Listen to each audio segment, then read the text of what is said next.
Fair मारने से कुछ इन्होंने नहीं होता। हमारे गरीब लोगों कभी- के कभी- इन्होंने जीना हराम कर कभी दिया, रहना किसी हराम को कर दिया, मारने खाना मराने हराम से कर दिया, पीना हराम कर दिया नहीं, इन्होंने। मारने मराने से अल्लाह मसाइल को हल करे, नहीं होते। अल्लाह करे इनको ऊपर ऐसा अजाब आए ये सब के सब दफन हो मैं जाए। ये कहता हूँ कि मरने मराने से बिलाल भाई इन पे कोई मसले आते नहीं होते नहीं हैं। हल होगा जब मसले होते इनमें हैं से हमेशा मोहब्बत प्यार से। जब इनमें से कोई एक मरेगा ना तब इनको मेरी बात समझ सुनिए। आनी है। बिलाल भाई आपकी बात ठीक है, लेकिन हमारे सूफिया कराम, हमारे औलिया कराम जी, जी, हमेशा बैठ के माशी तौर पे बात करते थे और गरीबों को लंगर देते थे ना, और लंगर उनके अभी भी चलते हैं। अल्लाह ताला ने अल्लाह ताला बरकत डालने वाला है बिलाल भाई। अगर हम लंगर का इंतज़ाम इन गरीबों के लिए सही कर दें ना, तो यकीन करें इस मुल्क में इतना लंगर होगा, ये 1000 रिश्वतें भी खाएंगे, 1000 पैसे खाएंगे, लेकिन लंगर कभी ख़त्म नहीं होगा। नाज़रीन, आपने हमारी गुफ्तगू सुनी, हमारा प्रोग्राम आपको अच्छा लगा हो तो प्लीज़ लाइक और सब्सक्राइब करें।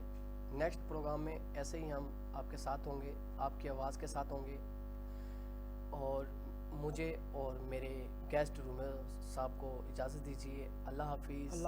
अल्लाह हाफिज़। सर कट करना।